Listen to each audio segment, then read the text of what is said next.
नमस्कार, हमारे YouTube channel में आपका स्वागत है। आज हम ऑटोमोबाइल इंजीनियरिंग में front axle and steering system, इनकी क्या बनावट होती है, क्या इनका कंस्ट्रक्शन होता है, किस तरह से वर्क करते हैं, इनमें कौन कौन से मैकेनिज्म लगे हुए होते हैं, ये सभी चीजें आज हम इसमें समझेंगे। इनको समझने के लिए इस वीडियो को जरूर देखें, साथ ही कुछ वीडियोस जो YouTube पर अवेलेबल हैं, जिनके बहुत अच्छे वीडियोस हैं, जिनमें animated steering system, front axle वगैरह दिखाए गए हैं, उन वीडियोस को जरूर देखें, जिनके लिंक्स मैंने मेरे डिस्क्रिप्शन बॉक्स में दिए हुए हैं। तो आइए अब हम देखते हैं कि किसी भी ऑटोमोबाइल या किसी भी व्हीकल में किस तरह से फ्रंट एक्सल लगे हुए होते हैं और स्टीयरिंग सिस्टम में क्या क्या मैकेनिज्म होते हैं, वो किस तरह से काम करते हैं।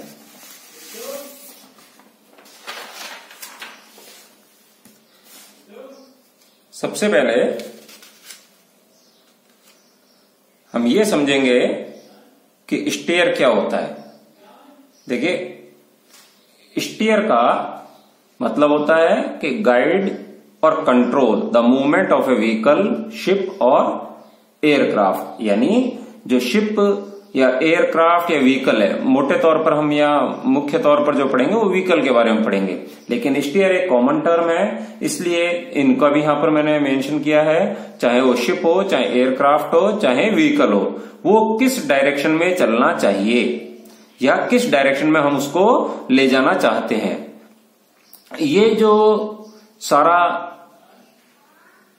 जो प्रोसेस है, इसको हम कहते हैं स्टीयर करना, यानी व्हीकल को स्टीयर करना, यानी व्हीकल को जो डिजायर्ड डायरेक्शन है उसमें ले जाना या उसको कंट्रोल करना कहलाता है स्टीयर। देन स्टीयरिंग क्या होता है? अगर हम ऑटोमोबाइल के बारे में बात करें तो स्टीयरिंग क्या चीज है? स्टीयरिंग है जो इस स्टीयर जो प्रोसेस है, इसको ऑब्टेन करने के लिए जो मैकेनिज्म यूज किया जाता है, यानी गाड़ी को या व्हीकल को हमें एक प्रॉपर डायरेक्शन में चलाना है या प्रॉपर डायरेक्शन में मोड़ना है, तो उसके लिए जो भी मैकेनिज्म यूज किए जाते हैं, जो ये संभव कर पाते हैं कि अलग अलग जो डिजायर्ड डायरेक्शंस जिनमें व्हीकल को चलाना है, कभी किसी डायरेक्शन में, कभी किस डायरेक्शन में, तो जो भी मैकेनिज्म उसमें यूज किए जाते हैं जो इस बात को संभव कर पाते हैं कि किस दिशा में ये चलना चाहिए, वो सभी कुछ मिलकर क्या कहलाते हैं? स्टीयरिंग या स्टीयरिंग सिस्टम। ठीक है, अब सबसे पहले हम ये समझेंगे कि किसी भी स्टीयरिंग सिस्टम का फंक्शन क्या है, यानी हम उसको क्यों यूज कर रहे हैं। स्टीयरिंग सिस्टम का फंक्शन क्या है, यानी क्यों हम उसको यूज करते हैं। तो देखिए, सबसे पहला जो मैंने ऊपर ही आपको समझाया कि स्टीयरिंग क्या होता है, तो सबसे पहला जो मुख्य कार्य है इसका, वो है कि जो व्हील्स हैं, ठीक है, जो व्हील्स हैं, ये फ्रंट है,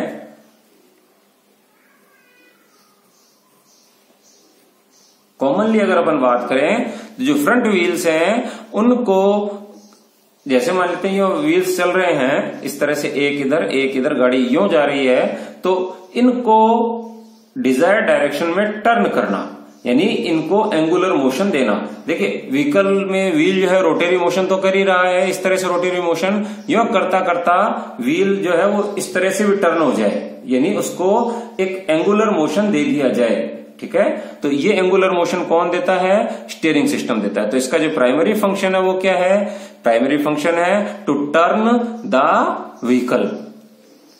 फिर इसके बाद में ये क्या करता है? जो एक इसका अटमोस्ट यानी अत्यंत महत्वपूर्ण जो फंक्शन है वो होता है कि to provide the directional stability when going straight, यानी यदि व्हीकल सीधा चल रहा है और उसके डायरेक्शन से किसी भी तरह की कोई छेड़छाड़ नहीं की जाती है। अपन ऐसी कल्पना करें कि व्हीकल मान लेते हैं बिल्कुल स्मूथ रोड पर चल रहा है, यानी उसमें कोई उबड़ खाबड़ या रफनेस नहीं है, या उसमें कोई बम्प नहीं है, कोई स्पीड ब्रेकर नहीं है, कोई पत्थर नहीं है, तो व्हीकल जिस डायरेक्शन में चल रहा है उसी में स्ट्रेट चलता रहे, ऐसी इसमें कैपेबिलिटी होनी चाहिए। और ये कैपेबिलिटी किससे आती है? हम आगे स्टीयरिंग ज्योमेट्री समझेंगे, उसमें कई तरह के एंगल्स हम पढ़ेंगे, कैस्टर, कैम्बर, किंगपिन, इंक्लिनेशन।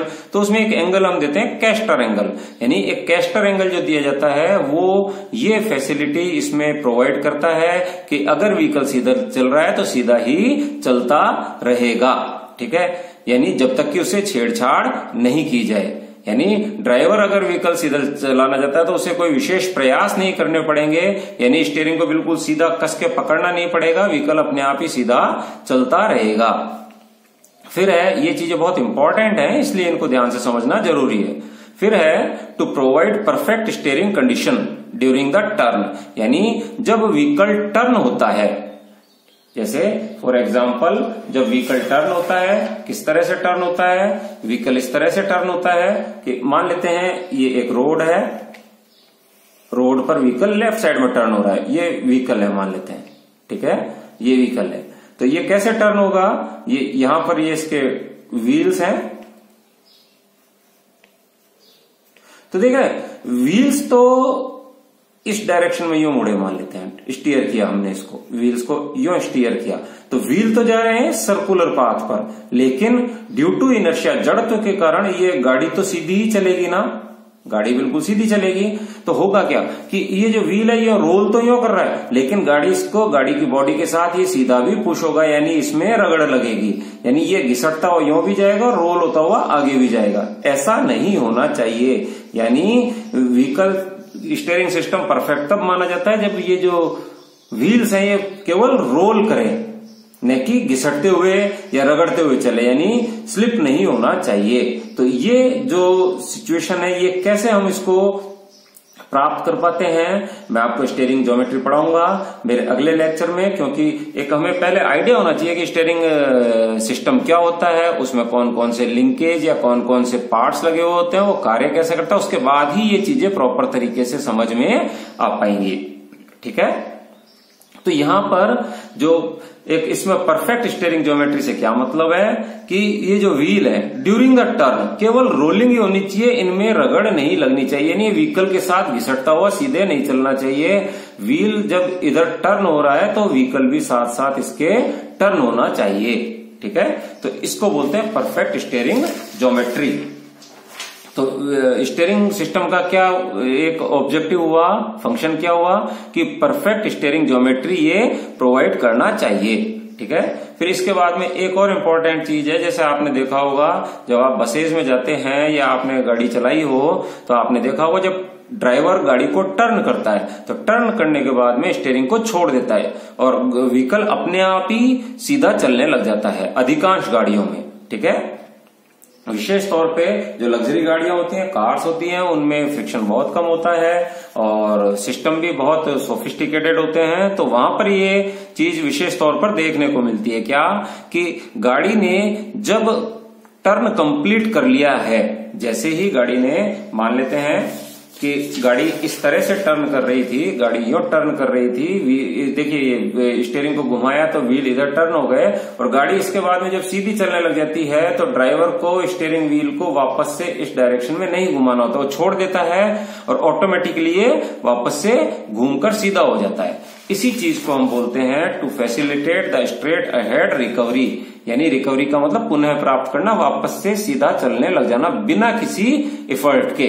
ये जो है ये भी इस स्टीयरिंग का फंक्शन होना चाहिए। फिर इसके बाद में आता है to minimize the tyre wear, जैसा कि मैंने आपको बताया था कि जब व्हीकल टर्न लेता है तो टायर की डायरेक्शन इस साइड में हो जाती है और ये यूं रोल होगा, इस तरह से रोल होगा, लेकिन व्हीकल सीधा चल रहा है तो टायर इसके साथ साथ व्हीकल के साथ साथ यूं भी रगड़ खाता हुआ घिसटेगा इस पर, तो टायर का वेयर एंड टेयर यानी टायर का घिसाव बहुत ज्यादा होगा, जो कि नहीं होना चाहिए। यानी ये जो टायर व्हीकल के साथ सीधा जा रहा है ये घटना नहीं होनी चाहिए, अर्थात जब ये टायर टर्न पर घूम रहा है तो व्हीकल भी साथ साथ टर्न होना चाहिए। इसी कंडीशन को हम बोलते हैं परफेक्ट स्टीयरिंग कंडीशन, जो मैं आपको समझाऊंगा।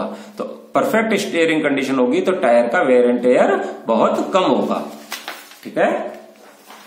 तो ये तो मुख्य फंक्शन थे, यानी स्टीयरिंग क्या क्या हमें काम करता है। इसके बाद में ऊपर जो हमने स्टीयरिंग के फंक्शंस पढ़े हैं उन फंक्शंस को प्राप्त करने के लिए स्टीयरिंग के अंदर होना क्या क्या चाहिए, ठीक है। स्टीयरिंग की रिक्वायरमेंट, स्टीयरिंग जो है बहुत एक्यूरेट होना चाहिए और इजी टू हैंडल होना चाहिए, बहुत आसानी से जिसको हैंडल किया जा सके, यानी बहुत आसानी से जिसको ऑपरेट किया जा सके, ठीक है। यानी बहुत ज्यादा इसमें हमें अपना जो कहें बुद्धि या जो कहिए अपना कौशल या एक्सपर्टीज नहीं लगाना पड़े, इस तरह से वो होना चाहिए। साथ ही साथ बहुत ज्यादा हमें बल या इफर्ट या प्रयास नहीं करना पड़े इसको चलाने के लिए।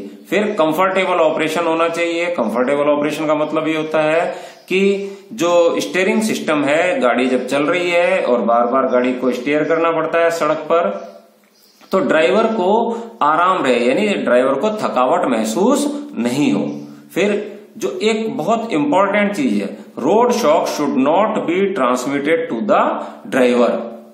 देखिए, जब व्हील किसी गड्ढे में से निकलेगा या किसी पत्थर के ऊपर से निकलेगा या रोड जो है उबड़ खाबड़ है, तो व्हील पर झटके लगेंगे और व्हील स्टीयरिंग सिस्टम के द्वारा अंत में जाकर कहां पहुंच गया, स्टीयरिंग व्हील तक, जो ड्राइवर के आगे होता है, जिसको ड्राइवर पकड़ के रखता है। तो अगर व्हील में झटके लगते हैं तो निश्चित रूप से, जैसा अगर अपन सोचें सब कनेक्टेड है आपस में, तो वो जर्क अंत में कहां पहुंचेंगे, अंत में स्टीयरिंग व्हील तक पहुंचेंगे और ड्राइवर को बहुत दिक्कत आएगी उसको कंट्रोल करने में। तो कहने का मतलब क्या है कि ये चीज नहीं होनी चाहिए, यानी जो रोड के शॉक्स हैं should not be transmitted to the driver through wheels.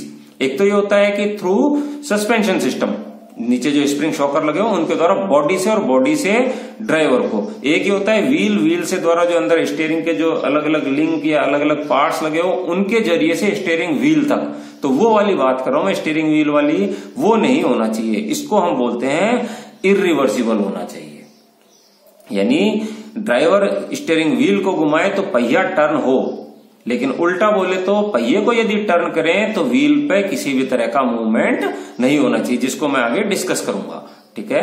फिर एडजस्टेबल होना चाहिए ड्राइवर के कंफर्ट के हिसाब से। मान लेते हैं ड्राइवर की हाइट ज्यादा है तो वो स्टीयरिंग को ऊंचा कर सके, स्टीयरिंग व्हील को, हाइट कम है तो नीचा कर सके और एंगल अपने हिसाब से एडजस्ट कर सके, जिसको बोलते हैं टिल्ट एंड टेलीस्कोपिक। यानी इस तरह की सारी व्यवस्था होनी चाहिए कि ड्राइवर अपनी बॉडी के हिसाब से स्टीयरिंग व्हील को एडजस्ट कर सके। फिर सेफ होना चाहिए। सेफ का मतलब क्या होता है कि जैसे मान लेते हैं एक्सीडेंट हो गया, एक्सीडेंट हुआ और ड्राइवर का सिर सीधा स्टीयरिंग से भिड़ता है, जोर से स्टीयरिंग से टकराता है। हालांकि उसके लिए एयरबैग्स होते हैं सेफ्टी के लिए, लेकिन फिर भी कई बार क्या होता है कि जो स्टीयरिंग व्हील होता है ड्राइवर की चेस्ट या ड्राइवर के पेट में, छाती पर कहीं भी घुस जाता है। तो ये कोलैप्सिबल होना चाहिए, यानी जैसे ही ड्राइवर की बॉडी स्टीयरिंग व्हील से टकराए, एक निश्चित फोर्स से, ज्यादा फोर्स से अगर वो टकराती है तो जो स्टीयरिंग व्हील है वो नीचे दब जाना चाहिए, जिसको बोलते हैं कोलैप्सिबल। यानी यूं बोले तो स्टीयरिंग व्हील का जो जिस पाइप के ऊपर स्टीयरिंग व्हील कसा हुआ है, जो मैं अभी आपको लिंकेज में बताऊंगा, वो कोलैप्स यानी ढह जाना चाहिए, जिससे कि ड्राइवर सेफ रहे। साथ ही गाड़ी की सेफ्टी के लिए स्टीयरिंग जो होता है वो लॉकेबल होना चाहिए, यानी उसमें लॉक लग जाना चाहिए। जैसे ही हमने चाबी निकाली ऑटोमेटिकली स्टीयरिंग में लॉक लग जाना चाहिए, यानी अगर मैं स्टीयरिंग व्हील को घुमाऊं तो किसी भी अवस्था में वो घूमना नहीं चाहिए। ये रिक्वायरमेंट होनी चाहिए स्टीयरिंग सिस्टम की, ठीक है। अब हम आगे चलते हैं।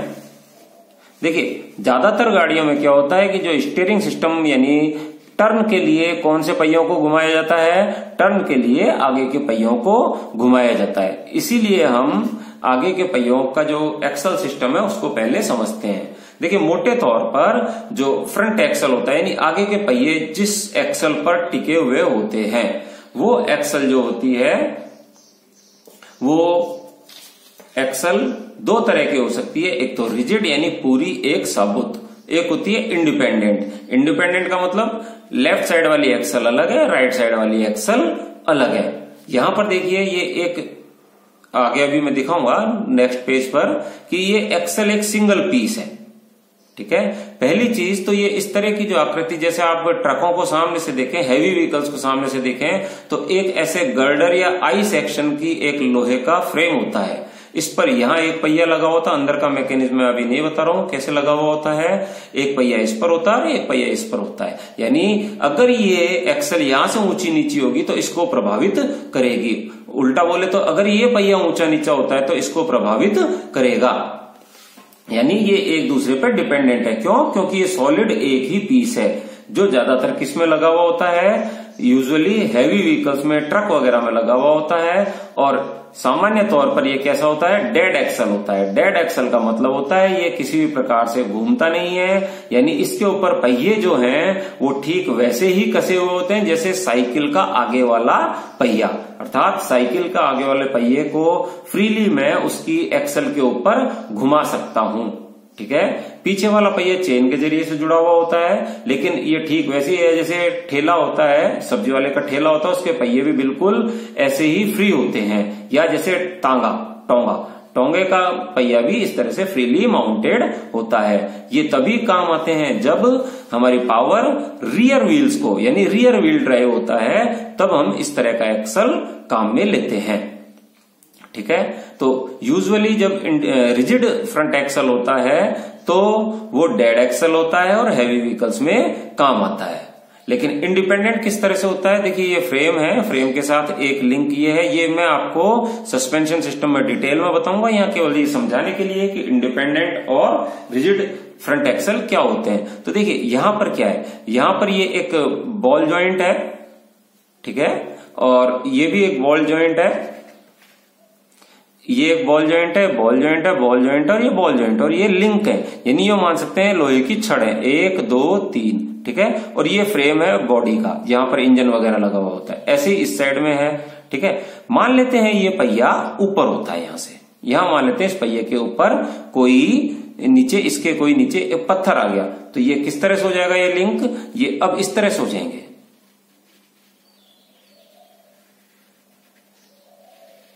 ठीक है, और ये जो स्प्रिंग है, चूंकि ये तो फिक्स है, ये स्प्रिंग अब दब जाएगी, तो ये शॉकर का काम करेगी, शॉक जो है सस्पेंशन का काम करेगी, और ये जो पहिया है ये ऊपर हो जाएगा। तो अब आप देखिए यहां पर इस पहिए पर इसका कोई प्रभाव नहीं पड़ा, इस तरह की गति का इस पर कोई प्रभाव नहीं पड़ा।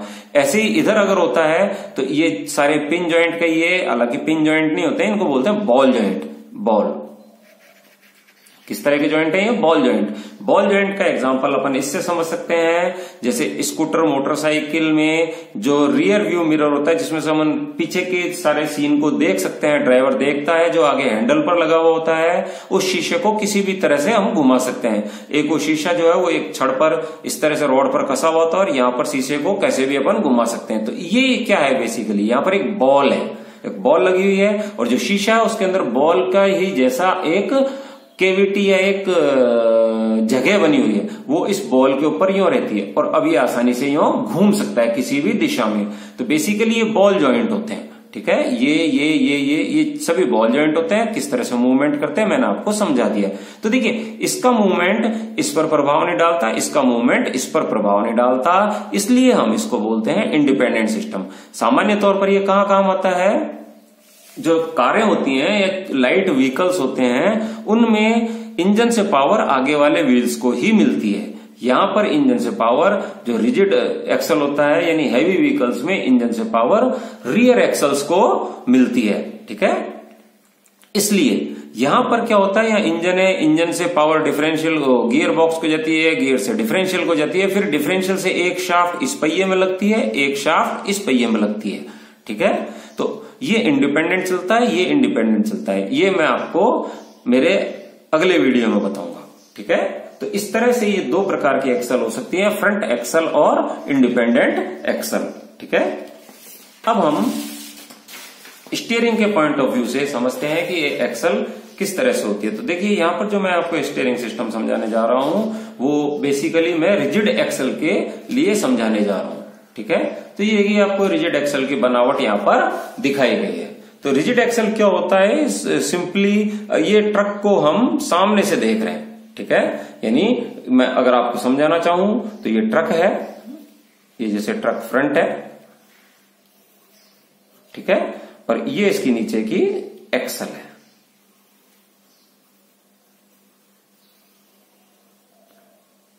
जो यहां पर ये दिखाई गई है। इसका डिटेल में फिगर ये है। और यहां पर एक व्हील यहां होता है, ठीक है, एक व्हील यहां होता है, और ये ट्रक का ड्राइवर इसमें बैठता है। यहां पर ये ट्रक है, ये रेडिएटर है, ठीक है, यहां पर स्टीयरिंग होता है। तो इस तरह से आप समझ सकते हैं। और यहां पर सस्पेंशन सिस्टम लगा हुआ होता है। सस्पेंशन सिस्टम जो भी होते हैं इसमें इंजन टिका होता है। तो इसको अब आपको बनावट समझ में आ गई होगी। तो बेसिकली ये कैसी बनावट होती है, जैसे आपने मकानों में छत डालने के लिए गर्डर यूज होती है, वो आई सेक्शन का चैनल होता है, तो उसी तरह का ये लोहे के द्वारा पीट कर यानी फोर्जिंग से बनाया जाता है। फोर्ज्ड स्टील का होता है क्योंकि इसको बहुत ज्यादा डायनेमिक लोड्स सहन करने होते हैं। डायनेमिक लोड्स अपन उनको बोलते हैं जो बार बार बदलते रहते हैं। सड़क पर जैसे कभी पत्थर आता है, कभी गड्ढा आता है, कभी ये इधर से झुकेगा, कभी ये इधर से झुकेगा, कभी ऊपर होगा, यानी विभिन्न प्रकार की प्रकृति के अलग अलग नेचर के लोड इस पर लगते हैं, इसलिए हम इसको फोर्ज्ड स्टील का बनाते हैं। तो ये एक्सल यहां से यहां तक देखें और इसको मैं यहां से काट के देखूं इस साइड से, तो ये आई सेक्शन होता है इस तरह का, ठीक है। यहां से अगर मैं इसको काट के देखता हूं तो ये इस तरह से आई सेक्शन है इसका, ऐसे आई सेक्शन है पूरा। ये इसी आई की ही ये दो लाइनें दिखाई है इस तरह से। लेकिन आगे ये जो होता है पूरा एक ठोस छड़ के रूप में होता है। इसको मैं यहां से काट के देखूं या यहां से काट के देखूं तो ये इस तरह से इलिप्टिकल होता है, ठीक है। इस तरह की मोटे तौर पर इसकी बनावट होती है। ये क्या है, इसका जो आखिरी सिरे हैं दोनों साइड के, यहां पर अगर अपन समझे तो ये एक ट्यूब है, खोखला पाइप है। यहां पर ये एक पाइप, जो खड़ा पाइप इस पर वेल्डेड है, ठीक है। इसमें क्या लगता है मैं आगे बताऊंगा। इसमें किंग पिन लगती है जिसके सापेक्ष पहिए की जो एक्सल है, जैसे स्टब एक्सल इसमें लगेगी, वो इसमें घूमती है। क्लियर है चीज। तो इस तरह से ये फ्रंट एक्सल की बनावट होती है। मैं बार बार कह रहा हूं ये कैसी फ्रंट एक्सल है, ये रिजिड फ्रंट एक्सल है, ठीक है। कैसी एक्सल है, रिजिड फ्रंट एक्सल है, यानी ये एक्सल घूमती ही नहीं है, यानी यूं कहें इसमें पावर नहीं आती। ये तब यूज होगी जब पहिए रियर व्हील्स को पावर मिलती है और आगे वाले पहिए बिल्कुल फ्री होते हैं घूमने के लिए। ये यहां पर इसको बीच में देखिए, ये ऊंचा और बीच में थोड़ा सा डिप्रेशन दिया है, यानी बीच में से थोड़ा सा इसको दबा दिया है। क्यों? क्योंकि ये जो एक्सल होती है इसके ऊपर यहां पर इंजन भी टिका हुआ होता है, और इंजन एक बहुत सब व्हीकल का शायद सबसे ज्यादा भारी पार्ट होता है। हम ये कोशिश करते हैं किसी भी व्हीकल की चेसिस या बॉडी को डिजाइन करते हैं तो जो भार जो उसका है वो नीचे से नीचे रहे, यानी इसका सेंटर ऑफ ग्रेविटी नीचे से नीचे रहे। अगर सेंटर ऑफ ग्रेविटी ऊपर होगा और जब ये टर्न करेगी, किसी मोड़ पर घूमेगी, तो ये पलट जाएगी बाहर की तरफ। इसलिए हम कोशिश करते हैं कि जो हेवीएस्ट पार्ट है वो नीचे से नीचे रहे, इसलिए हम इसको थोड़ा डिप्रेशन में रखते हैं, यानी थोड़ा सा इसको नीचे दबा देते हैं। ये ऊपर है और ये थोड़ा हिस्सा इस लाइन से नीचे है। यहां पर इंजन टिकता है, स्प्रिंग्स या सस्पेंशन सिस्टम होता है, ये सारी चीजें होती है, ठीक है। साथ ही साथ चूंकि ये हैवी लोड को बियर करता है कौन, एक्सल, इसलिए बहुत मजबूत होना चाहिए। साथ ही साथ क्या होता है, अगर मैं इसको, इस चित्र को इस साइड से देखूं, ठीक है, इस साइड से देखूं तो ये यहाँ व्हील है और ये यहाँ पर एक्सल है। तो देखिए एक्सल पर ब्रेक शूज कसे होते हैं, और जब हम ब्रेक लगाते हैं तो ये एक्सल तो फिक्स है। मैंने आपको बोला लाइव नहीं है, घूमती नहीं है, ये एक्सल तो फिक्स है। व्हील इधर घूम रहा है तो ब्रेक शूज इस पर इधर एक फ्रिक्शन फोर्स लगाते हैं, और ये ब्रेक शूज किस पर कसे हुए होते हैं, बैक प्लेट पर, और बैक प्लेट किस पर कसी हुई होती है, एक्सल पर। तो कहने का मतलब ये है कि इस एक्सल पर मरोड़ भी पैदा होता है, यानी इस तरह से मैं आपको समझा रहा हूं। यो इस तरह से ब्रेक लगते हैं तो ये मरोड़ भी पैदा होता है, यानी ट्विस्ट, टॉर्शन। तो इसको टॉर्शन भी सहन करना पड़ता है, ठीक है। इसलिए हम इसको बहुत मजबूत फोर्ज्ड स्टील से आई सेक्शन का बनाते हैं। तो मैं समझता हूं आपको अब एक्सल की बनावट भी बहुत अच्छे से समझ में आ गई होगी, ठीक है। अब हम आगे चलते हैं कि स्टीयरिंग के लिए इसमें आगे क्या बनावट होगी, पहिए कैसे कसे जाएंगे इसमें, ठीक है। इसमें जो पहिए कसे जाते हैं वो स्टब एक्सल से कसे जाते हैं। ये देखिए यहां पर मैंने स्टब एक्सल की बनावट को समझाया है। ये ठीक वैसे ही है जैसे यो मान लेते हैं कि ये एक सी फ्रेम है और ये बीच में एक ब्रैकेट है, इसमें यहां पर एक छेद है, यानी इस तरह से, ये इस तरह से, और ये इस तरह से, तो ये यो रोटेट हो सकता है इसके अबाउट ये ऐसे रोटेट हो सकता है, ठीक है। तो वही चीज यहां पर है। तो देखिए ये जो एक्सल है,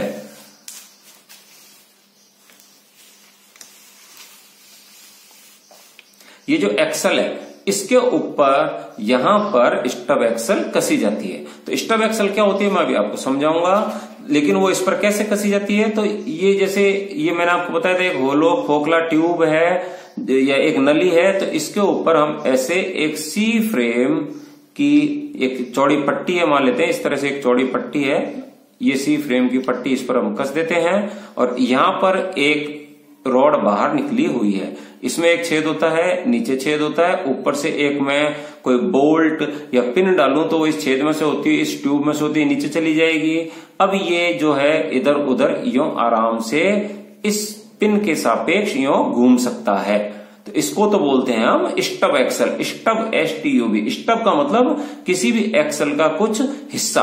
तो हम यहां पर इसको स्टब क्यों बोलते हैं, क्योंकि देखिए एक तरफ तो सपोर्टेड है और दूसरी तरफ ये फ्री है, बिल्कुल हवा में लटकी रहती है, जिसे आपने स्ट्रेंथ ऑफ मटेरियल में कैंटिलीवर पढ़ा होगा।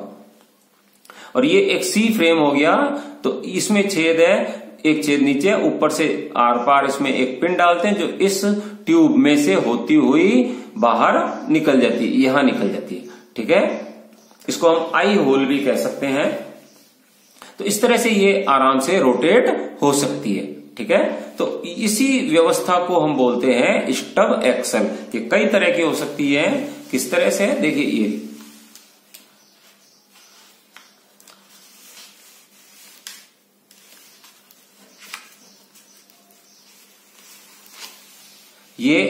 जो मैंने सिस्टम बनाया ट्यूब वाला, वो तो हो गया। ये देखिए वही एक्सल का हिस्सा है, यानी एक्सल इस तरह से, इधर से यूं एक्सल आ रही है, यूं आ रही है, फिर आगे है और इस तरह से, ठीक है। ये एक्सल आ रही है जो मैंने ऊपर दिखाया था। तो इसमें मैंने बताया था ये ट्यूब है, ये सी फ्रेम है, ऊपर से किंग पिन। ये किंग पिन बहुत इंपॉर्टेंट है स्टीयरिंग में, यही है जो कुछ है जिसके कारण स्टीयरिंग होता है, जिसके अबाउट ये घूमती है। किंग पिन इसमें से लगती है और ये स्टब एक्सल है पूरी। कुछ नहीं होता है, स्टब एक्सल क्या होता है, एक सी फ्रेम है, इसमें से एक रॉड बाहर निकली। अगर मोटे शब्दों में कॉमन लैंग्वेज में बात करें तो एक व्यवस्था तो ये हो गई। इसका उल्टा यहां हो गया कि सी मैंने इस एक्सल में बना दिया और ट्यूब मैंने स्टब एक्सल में बना दी, ठीक है। ये भी वो हो गया। इसको बोलते हैं इलियट और इसको बोलते हैं रिवर्स इलियट, क्योंकि इसका उल्टा चित्र ये हो गया। ये स्टब एक्सल का पार्ट है, लेकिन यहां पर ये जो सी फ्रेम है ये फ्रंट एक्सल का पार्ट है, ठीक है। कई बार हमको इसको इस तरह से भी बना देते हैं, पूरा सी फ्रेम ने बनाकर जो है केवल अधूरा, यानी कैसे, आधा। ये तो फ्रेम है, यहां पर आगे फ्रेम है, ये उसमें ट्यूब है। मैंने क्या किया, इसके ऊपर एक एल शेप की जो रॉड है वो इसमें डाल दी। अब देखिए इसके अबाउट ये आराम से घूम सकता है, ऐसे ही ये उल्टा हो गया। इसके अबाउट ये, यानी ये नीचे से और ये ऊपर से, ये लॉक पिन है, ये इसको ऊपर नीचे सरकने नहीं देगी, ठीक है। तो ये किंग पिन हो गई। ये आसानी से व्हील को हम इस पर कसते हैं, इस तरह से ये व्हील इस पर कसा जाएगा और व्हील स्टीयर हो जाएगा। देखिए यहां वीडियो में इतना पॉसिबल नहीं होगा इसको 3D के हिसाब से समझाना, लेकिन फिर भी आप कोशिश कीजिए। और मैंने बोला आपको YouTube पर बहुत अच्छे एनिमेटेड वीडियोज हैं इन सबसे रिलेटेड, तो उनको बहुत अच्छे से आप देखेंगे तो सब कुछ समझ में आएगा। जो मैं आपको समझा रहा हूं ये और जो उन वीडियो में है, इनको को रिलेट करके आपस में जोड़कर आप समझेंगे तो मैं समझता हूं कि आपके सभी कॉन्सेप्ट्स क्लियर हो जाएंगे, ठीक है। तो स्टब एक्सल क्या होती है, जिसके ऊपर व्हील कसा हुआ होता है, ठीक है। और ये स्टब एक्सल किस पर कसी जाएगी, फ्रंट एक्सल पर कसी जाएगी। किसके जरिए से कसी जाएगी, किसके जरिए से, दोनों जुड़ेंगे किंग पिन से। ये बहुत बहुत बहुत इंपॉर्टेंट पार्ट है। अब ये जो स्टब एक्सल है इसका डिटेल कंस्ट्रक्शन यहां पर बना हुआ है। जैसे ये जो चित्र है, ये चित्र ये वाला सी वाला ये है, ठीक है। तो देखिए ये किंग पिन का होल है, यानी ये जो सी ब्रैकेट है, ये होल यहां पर एक यहां एक यहां। तो इसमें फ्रेम कहाँ है, यानी जो फ्रंट एक्सल है जो व्हीकल के नीचे वो ये है, इस तरह से यूं आ रहा है। यहां पर इंजन टिकेगा और दूसरा व्हील इस साइड में इधर। तो इसमें ये होल है, इसमें से ये सी ब्रैकेट है इसका। देखिए आप केवल अभी इतना समझिए, ये समझिए बस। तो ये ठीक वैसे ही है जैसे ये सी फ्रेम, जैसे ये सी फ्रेम, ठीक है। ऐसा कैसा इधर होगा, ये होगा ऐसा कैसा इधर, ठीक है। तो ये सी फ्रेम हो गया, तो ये का यही यहां पर है, ठीक है। तो अभी आप केवल इसको समझिए। अब इसके ऊपर हमें व्हील कसना है। तो व्हील जैसा आपने देखा होगा, कई बार गाड़ी का पंक्चर ठीक करते हैं तो व्हील खोलते हैं, तो पूरा व्हील इसके ड्रम के साथ आता है। ये लिखा हो ना ब्रेक ड्रम, ठीक है।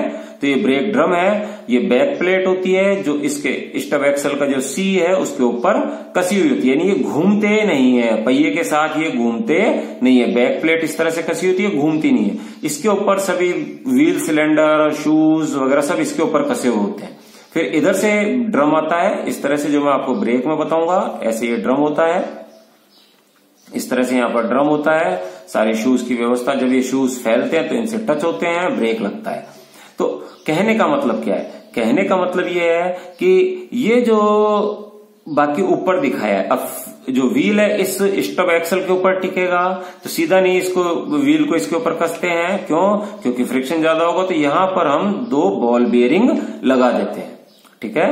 बॉल बेयरिंग लगा देते हैं, बॉल बेयरिंग के ऊपर ड्रम कसा जाता है, ठीक है। ये ड्रम कसा हुआ होता है।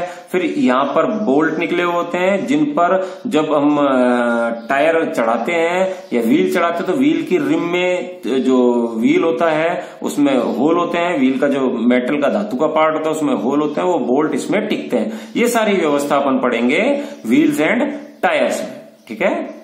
बैक प्लेट यहां पर क्या काम आती है, बैक प्लेट के ऊपर सभी wheel cylinder, brake shoes, retracting spring वगैरह सब इस पर कसे हुए होते हैं। तो ये इसकी संरचना है किसकी, स्टब एक्सल की, ठीक है। यहां तक क्लियर है। अब हम आते हैं स्टीयरिंग लिंकेज पर। देखिए मैंने आपको बताया था कि ये 2 तरह से होता है, 2 तरह के व्यवस्थाएं होती हैं, एक तो रिजिड एक्सल के लिए और एक इंडिपेंडेंट एक्सल के लिए, ठीक है। तो यहां पर ये जो मैंने दिखाया है ये रिजिड, पहला जो है वो है रिजिड एक्सल के लिए, ठीक है। तो रिजिड एक्सल के लिए ये जो व्यवस्था है वो यहां पर दिखाई है। अभी मैं आपको इसको पूरा एक्सप्लेन करूंगा ये किस तरह से वर्क करता है, ठीक है। तो देखिए यहां पर ड्राइवर यहां बैठता है, ये स्टीयरिंग व्हील है। स्टीयरिंग व्हील के नीचे से एक लंबा पाइप आता है जिसको बोलते हैं स्टीयरिंग कॉलम। तो ये जो पाइप, बाहर का जो पाइप होता है वो तो फिक्स होता है, घूमता नहीं है, लेकिन उसके अंदर से एक रॉड आती है जिसको हम बोल सकते हैं स्टीयरिंग शाफ्ट, ठीक है। तो व्हील जब घूमता है तो अंदर की स्टीयरिंग शाफ्ट घूमती है।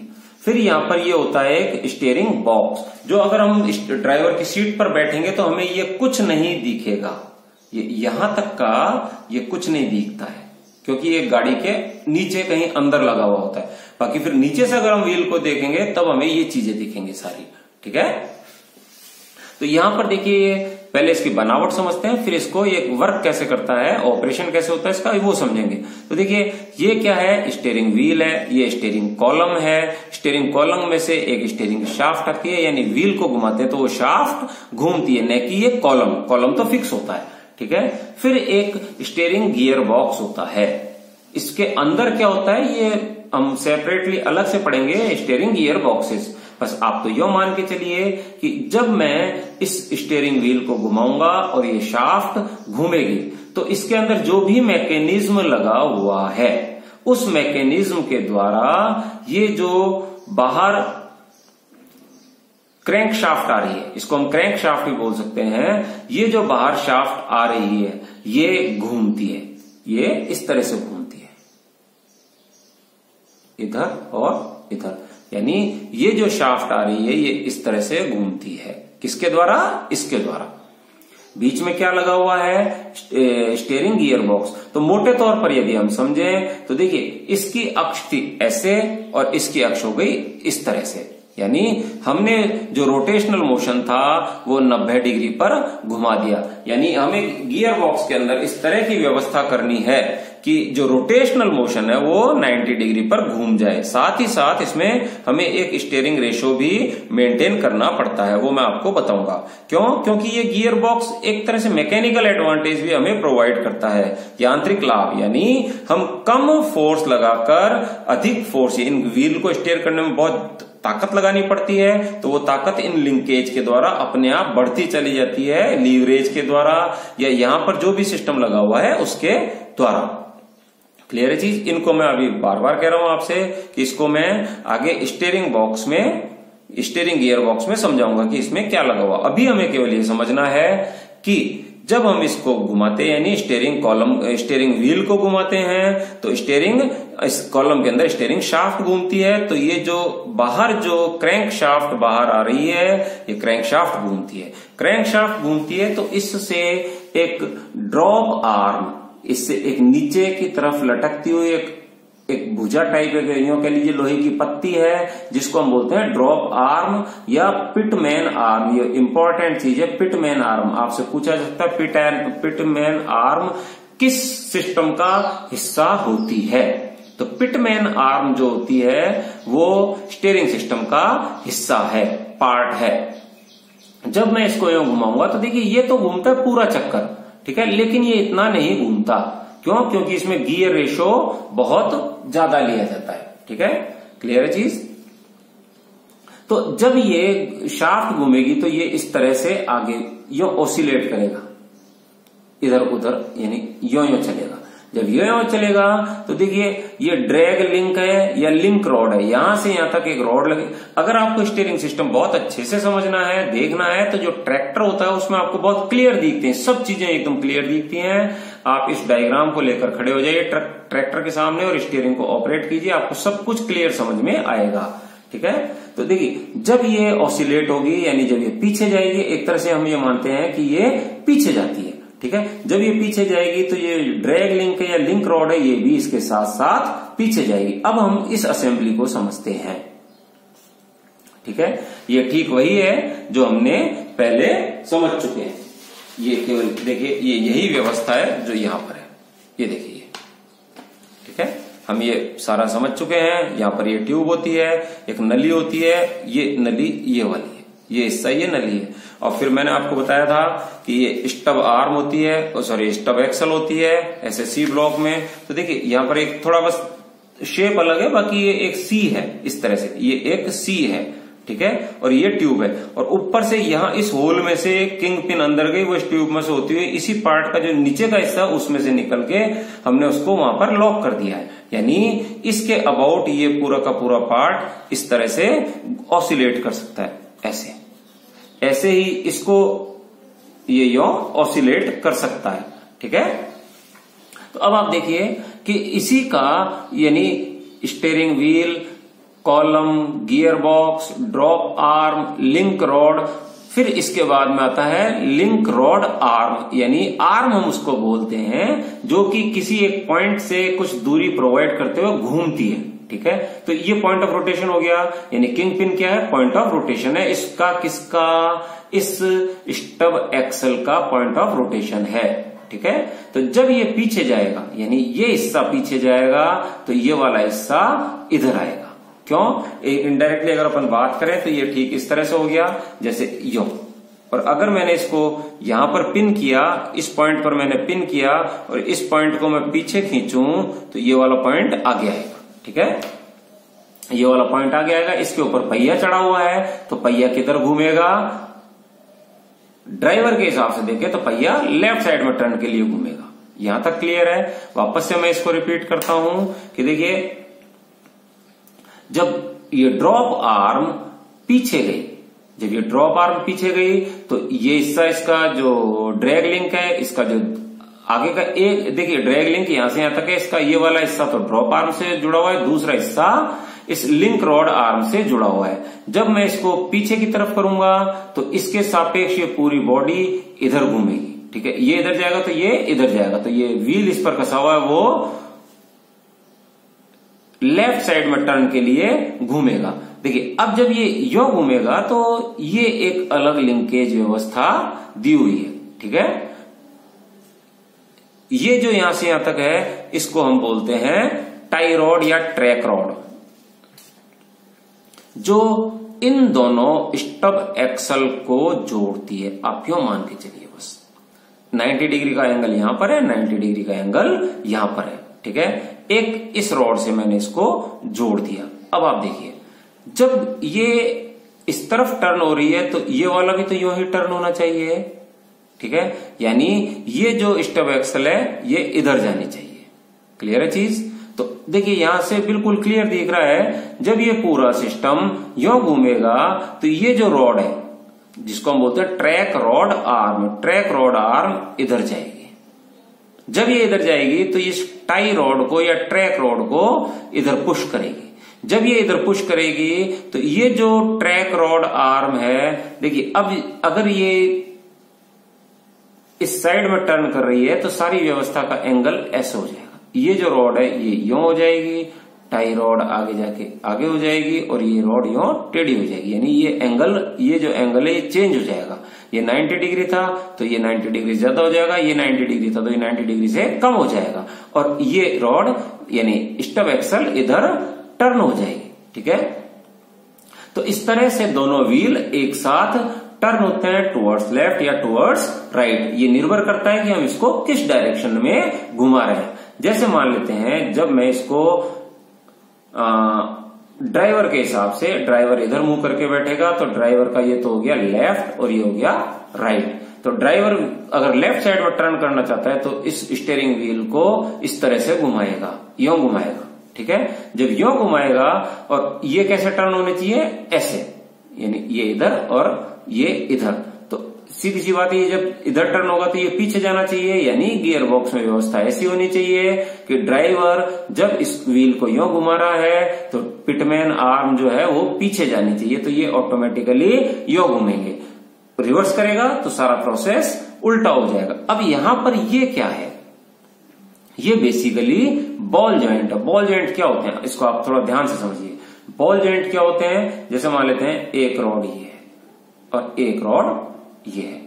अगर मैं इनको सीधा वेल्ड कर देता तो इनके बीच का एंगल चेंज नहीं हो सकता था। फर्म अगर मजबूती से इसका परमानेंट ज्वाइंट कर देता था, लेकिन मैंने बॉल ज्वाइंट बना दिया, यानी इसके ऊपर एक बॉल लगा दी और इसके ऊपर एक कवर लगा दिया। जैसा मैंने आपको बताया था, जो मोटरसाइकिल या टू व्हीलर्स होते हैं उनके जो रियर व्यू मिरर होते हैं जिनमें से पीछे का सीन देखा जाता है, वो ऐसे ही होते हैं। एक बॉल होती है, बॉल के ऊपर शीशे में बॉल की शेप का एक जगह बनी होती है, वो उस पर चढ़ा हुआ होता है, कैसे भी घुमा लो। तो अब मैं इसके सापेक्ष इसको घुमाऊं तो एंगल, ये एंगल चेंज हो सकता है, यानी इसके सापेक्ष इसको घुमाए तो ये एंगल चेंज हो सकता है, लेकिन एक दूसरे से अलग नहीं हो सकते। तो ये बॉल जॉइंट होते हैं, ठीक है। कई बार क्या होता है कि जब ये काफी लंबे समय तक हम इनको चलाते रहते हैं व्हीकल को, तो वाइब्रेशंस होते हैं। तो ये जो है टाई रॉड या इसकी स्टीयरिंग की ज्योमेट्री चेंज हो जाती है। तो ये बीच में हम एक एडजस्टर लगाते हैं। एडजस्टर कुछ नहीं है, इसकी लंबाई को कम या ज्यादा करने के काम आता है। यानी एक जॉइंट है, इसमें चूड़ियां होती हैं, इसको हम कस के या खोलकर ढीला करके इनकी लंबाई को एडजस्ट कर सकते हैं। तो इस तरह से अपन ने देखा कि स्टीयरिंग मैकेनिज्म या स्टीयरिंग लिंकेज किस तरह से लगे हुए होते हैं और वो कैसे काम करते हैं। और ये जो मैंने दिखाया आपको फ्रंट एक्सल पर, ये दो जो सीट बनी हुई है, ये सीट बनी हुई है, जगह बनी हुई है, इनके ऊपर सस्पेंशन सिस्टम यानी स्प्रिंग, शॉक एब्जॉर्बर वगैरह इस पे टिकाए जाते हैं। तो मैं समझता हूं कि आपको ये बहुत अच्छे से समझ में आया होगा और YouTube पर उपलब्ध अन्य वीडियोस भी आप जरूर देखें, ठीक है। अब हम, अगर ये तो है रिजिड, यानी ये पूरी एक ही एक्सल है, अर्थात अगर मैं इसको जो भी असेंबली इसको ऊंचा करूं तो इस पर प्रभाव पड़ेगा, ये इधर से नीचा हो जाएगा। अब मैंने आपको बताया था कि इंडिपेंडेंट सस्पेंशन सिस्टम जो होता है यानी इस तरह का, तो इसमें अपन स्टीयरिंग व्हील को कैसे यूज करें। क्योंकि अगर इंडिपेंडेंट सस्पेंशन सिस्टम होगा, देखिए ये जो है इसके पैरेलल ये लगा हुआ है और इन दोनों के बीच की जो डिस्टेंस है वो फिक्स है। ये इन दोनों के बीच की डिस्टेंस कभी बदलती नहीं है। कब? जब ये रिजिड एक्सल है, तो मतलब यहां से यहां तक टाई रॉड की लेंथ भी फिक्स है। चाहे ये व्हील ऊपर हो, चाहे व्हील नीचे हो, चाहे ये ऊपर हो, चाहे नीचे हो, यानी स्टीयरिंग मैकेनिज्म पर कोई प्रभाव नहीं पड़ता। लेकिन अगर ये इंडिपेंडेंट सिस्टम है तो इंडिपेंडेंट सिस्टम में मान लेते हैं टाई रॉड, यहां ये मैंने वही बताया है सारा स्टीयरिंग के लिए, तो टाई रॉड यहां से यहां तक है मान लेते हैं। अब ये ऊपर हो गया तो ये पॉइंट यहां चला गया, तो देखिए टाई रॉड की लेंथ में अंतर आ गया, टाई रॉड की लेंथ में अंतर आ गया। तो इस अंतर को कैसे एडजस्ट किया जाता है? देखिए इस अंतर को एडजस्ट कैसे किया जाता है, तो देखिए मैंने आपको समझाया था इंडिपेंडेंट सस्पेंशन सिस्टम में ये बेसिकली क्या चीज है, ये वही सारे मैकेनिज्म है जो कि एक्चुअली 2D में ध्यान से अच्छे से समझाए नहीं जा सकते, लेकिन फिर भी कोशिश की है। तो इसमें देखिए क्या है कि ये स्टीयरिंग व्हील है, सब कुछ वो का वही है। ये ड्रॉप आर्म है, ड्रॉप आर्म एक्टिवेट होगी तो ये दोनों एक्टिवेट होंगे। लेकिन मैंने आपको बताया कि कभी भी ये जो चीज है, अगर ये इंडिपेंडेंट सिस्टम भी है, अगर ये इंडिपेंडेंट सिस्टम भी है तो देखिए ऊपर नीचे हो सकते हैं। ये जो सीन मैंने सामने से देखकर बनाया है, यानी ट्रक की बॉडी ये है और फ्रंट व्यू है ये, ठीक है। तो ये देखिए ऊपर नीचे तो हो सकते हैं यो, लेकिन इन दोनों के बीच की डिस्टेंस यही रहेगी। लेकिन होता क्या है कि टाई रॉड तो इन दोनों के बीच में है, टाई रॉड इससे भी जुड़ी है, इससे भी जुड़ी है। जब ये पॉइंट सड़क के ऊपर चला गया और ये पॉइंट ये, तो टाई रॉड टेढ़ी हो गई, तो देखिए लेंथ बढ़ गई ना, ठीक है। तो टाई रॉड की लेंथ में जो वर्टिकल मूवमेंट के कारण टाई रॉड की लेंथ में परिवर्तन होता है, ठीक है। हॉरिजॉन्टल जो डिस्टेंस है वो तो वही रहती है, लेकिन ये तिरछेपन के कारण इसकी डिस्टेंस में चेंज होता है, इसके लेंथ में चेंज होता है। तो इसको कैसे एडजस्ट करते हैं? इसको एडजस्ट करने के लिए हम एक एक्स्ट्रा आइडलर आर्म लगाते हैं। एक्स्ट्रा आइडलर आर्म कैसे लगाते हैं? जैसे आप इसको यूं समझ सकते हैं, इस चित्र से आप समझ सकते हैं कि हम इसको कैसे लगाते हैं कि ये डिस्टेंस तो फिक्स है, क्लियर है चीज। अब हम क्या करें, चूंकि ये डिस्टेंस फिक्स है लेकिन ये ऊंची नीची हो सकती है, ये ऊंची नीची हो सकती है, तो हम क्या करते हैं, ये टाई रॉड तो इसको मूवमेंट देने के लिए तो हम एक पूरा सिस्टम ये का यही होता है, लेकिन इस टाई रॉड में नीचे एक एक्सटेंडेड पार्ट लगा देते हैं जो यहां पर किसी गाइड वे के अंदर रहता है, यानी टाई रॉड जो है इसके ऊपर नीचे यूं सरक सकती है, ठीक है। अब व्हील से ये सीधी, देखिए यहां पर स्टब एक्सल से ये सीधी जुड़ी हुई है, ऐसे नहीं जुड़ी होती है, ये इस तरह से जुड़ी हुई होती है। मैं इसको जब स्टीयरिंग को ऑपरेट करूंगा तो ये इधर उधर सरकेगी, ठीक है। ये एक्चुअली टॉप व्यू है, ये ध्यान रखिएगा, ये टॉप व्यू है, व्हीकल को ऊपर से देख रहे हैं, ठीक है। तो जब हम इसको ऊपर से देख रहे हैं तो बेसिकली ये एक हमने आइडलर आर्म बनाई हुई है जो इस, अगर मैं यूं कहूं, इस कागज में एक छेद है, उसमें ऊपर नीचे यूं ऊपर नीचे सरकती है और टाई रॉड इसके साथ ऐसे लगी हुई है। तो देखिए जब व्हील, इधर वाला व्हील ऊपर जाएगा तो ये ऊपर चली जाएगी, यूं नीचे चली जाएगी इसमें गाइड व्हील में, लेकिन ये यूं नहीं चलेगी, ठीक है। इसका मतलब ये लेंथ ऐसी की ऐसी ही रहेगी, लेकिन ये मूवमेंट सीधा व्हील को नहीं जाता है। हम इनमें से दो प्रोजेक्शन निकालते हैं, फिर यहां से टाई रॉड यूज करते हैं, तो इसको हम बोलेंगे रिले रॉड। टाई रॉड तो हम उसको कहते हैं, टाई रॉड हम उसको कहते हैं जो स्टब एक्सल को एक्टिवेट करती है। देखिए एक को मूवमेंट दिया तो टाई रॉड के जरिए से दूसरे को गया, ठीक है। तो यहां पर हम रिले रॉड के नाम से एक एक्स्ट्रा रॉड लगाते हैं जो पिटमैन आर्म के द्वारा, रिले रॉड पहले एक्टिवेट होती है, फिर उनसे दो टाई रॉड लगी हुई होती हैं, अलग अलग दोनों पहियों के लिए अलग अलग होती हैं, ठीक है। अब देखिए ये ऊपर होगा, ऊपर नीचे होगा तो उससे इस पर कोई प्रभाव नहीं पड़ेगा, ये ऊपर नीचे होगा तो उससे इस पर कोई प्रभाव नहीं पड़ेगा। अब ये टाई रॉड जो है, सॉरी रिले रॉड, ये ऊपर नीचे होगी साथ में, तो वो इसके द्वारा एडजस्ट हो जाता है। तो इस तरह से इंडिपेंडेंट स्टीयरिंग जो है, इंडिपेंडेंट एक्सल के लिए स्टीयरिंग लिंकेज ऐसे कार्य करते हैं, ठीक है। अब आता है स्टीयरिंग रेशो। देखिए स्टीयरिंग रेशो क्या होता है, आपने देखा होगा कि ड्राइवर स्टीयरिंग व्हील को काफी ज्यादा घुमाता है, लेकिन जो नीचे जो पहिया है बहुत ज्यादा टर्न नहीं होता है, ठीक है।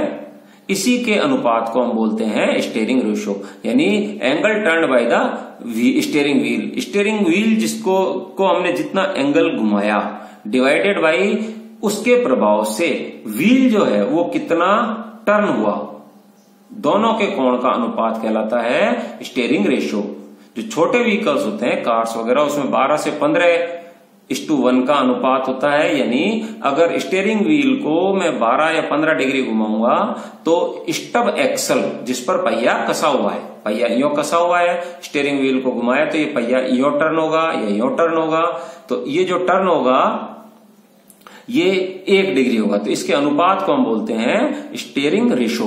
तो स्टीयरिंग रेशियो जो होता है वो बहुत ज्यादा नहीं रखा जाता है कार्स के लिए, ट्रक वगैरह के लिए स्टीयरिंग रेशियो ज्यादा रखा जाता है। देखिए जितना ज्यादा हम स्टीयरिंग रेशियो रखेंगे उतना ही हमें फोर्स या टॉर्क कम लगाना पड़ेगा गाड़ी को घुमाने के लिए। चूंकि हैवी व्हीकल्स में बहुत ज्यादा जोर लगाना पड़ता है, इसलिए वहां पर हम स्टीयरिंग रेशियो ज्यादा रखते हैं। अब आता है रिवर्सिबिलिटी। जैसा मैंने बताया था रिवर्सिबिलिटी शुरू में, आपको स्टीयरिंग जो मैकेनिज्म है उसका एक रिक्वायरमेंट ये भी होना चाहिए कि इरिवर्सिबल होना चाहिए। ज्यादातर हम इरिवर्सिबल बनाते हैं।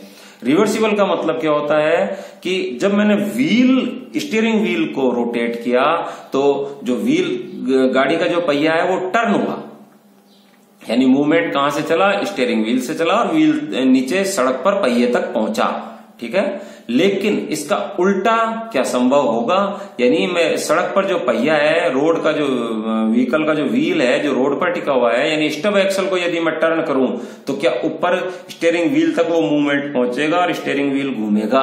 नहीं। अगर नहीं घूमता है तो अपन कहेंगे कैसा है, इरिवर्सिबल है। यानी सड़क में उबड़ खाबड़पन या रफनेस या कोई कंकर पत्थर आते हैं या कोई गड्ढा आता है और स्टीयरिंग जो स्टब एक्सल टर्न होता है तो वो मूवमेंट ऊपर स्टीयरिंग व्हील तक नहीं पहुंचता है। इसको हम बोलते हैं इरिवर्सिबल स्टीयरिंग सिस्टम। तो ज्यादातर इरिवर्सिबल ही होना चाहिए, लेकिन इरिवर्सिबल यदि बनाना होता है तो हमें जो पिच होता है, जो मैंने आपको बताया था, जो गियर बॉक्स है, जो मैं अभी डिस्कस करूंगा आपसे अगले लेक्चर में, जो स्टीयरिंग गियर बॉक्स होता है ये वाला, जो स्टीयरिंग गियर बॉक्स होता है ये वाला, जहां से मोशन स्टीयरिंग कॉलम का मोशन इस शाफ्ट को दिया जाता है, यानी 90 डिग्री पर घुमाया जाता है। यहां पर जो पिच यूज की जाती है वो बहुत कम होनी चाहिए इरिवर्सिबल के लिए। ठीक है, लेकिन पिच कम होने से क्या होता है, फ्रिक्शन बढ़ जाता है, यानी हमें जोर ज्यादा लगाना पड़ता है, लॉस ज्यादा होता है फ्रिक्शन के कारण पावर का। लेकिन फिर भी सिस्टम कैसा होना चाहिए, इरिवर्सिबल होना चाहिए। ठीक है, यहां तक क्लियर हो आपको? तो मैं समझता हूं कि आज अपने जो स्टीयरिंग लिंकेज यानी किस किस तरह के पार्ट्स स्टीयरिंग सिस्टम में लगे हुए होते हैं और कैसे ऑपरेट होता है, सब आपको बहुत अच्छे से समझ में आया होगा। Thank you.